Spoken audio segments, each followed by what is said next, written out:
ነቢያችን ሰለላሁ ዐለይሂ ወሰለም በአንድ ወቅት ሰሓቦቹን አተድሩነ መል ሙፍሊስ አሉ። ድሃ ማለት ማን እንደሆነ ታውቃላችሁ? አግኝቶ ያጣ ማለት ነው። ሙፍሊስ ማለት የነበረው ሰው ሲከሳስር ማለት ነው። ትነግሩኛላችሁ ወይ? ማን ነው ይሄ? እንዲህ አይነት ሰው ታውቃላችሁ ወይ? እስኪ ንገሩኝ አሉ ነቢያችን ሰለላሁ ዐለይሂ ወሰለም። ዲርሃም፣ ዲናር፣ ዕቃ፣ የቤት ዕቃ የሌለው ሰው ይህንን ነው እኛ ሙፍሊስ የምንለው አሉ። አላላ ነቢያችን ሰለላሁ ዐለይሂ ወሰለም ሌላ ዴፊኒሽን ነገሯቸው፣ ሌላ ትርጉም የሙፍሊስ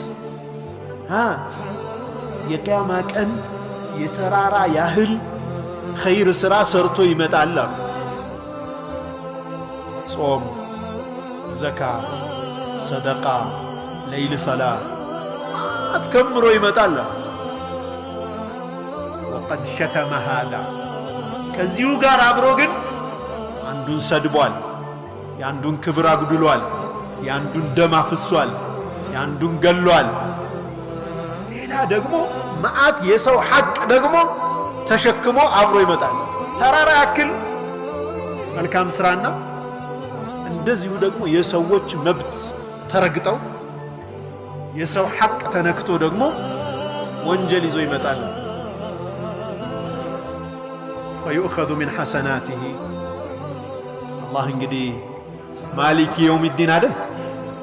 ማሊክ የውሚዲን ዳኛው እሱ ነው፣ ፈራጁ እሱ ነው። ፍርዱ ደግሞ ዝንፍ አይልም። እያንዳንዷ በሰው ላይ የፈጸምካትን ወንጀል ከሐሰናህ እየተነሳ ክፈል ይባላል። እየተነሳ ይከፈላል፣ እየተነሳ ይከፈላል።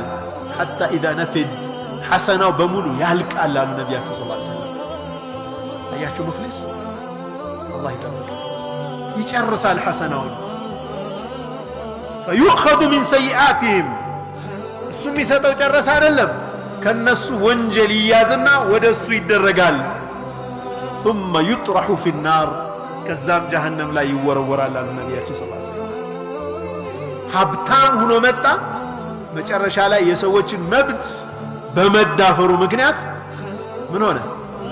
ባዶ ሆኖ ከድህነትም በታች ኔጌቲቭ ገብቶ ወደ ጀሃነም። ዓለም ላይ ሂውማን ራይትስ የሰው ልጅ መብት ይባላል። ወላሂ እንደ እስልምና የሰው ልጅ መብት የሚያከብር የለም።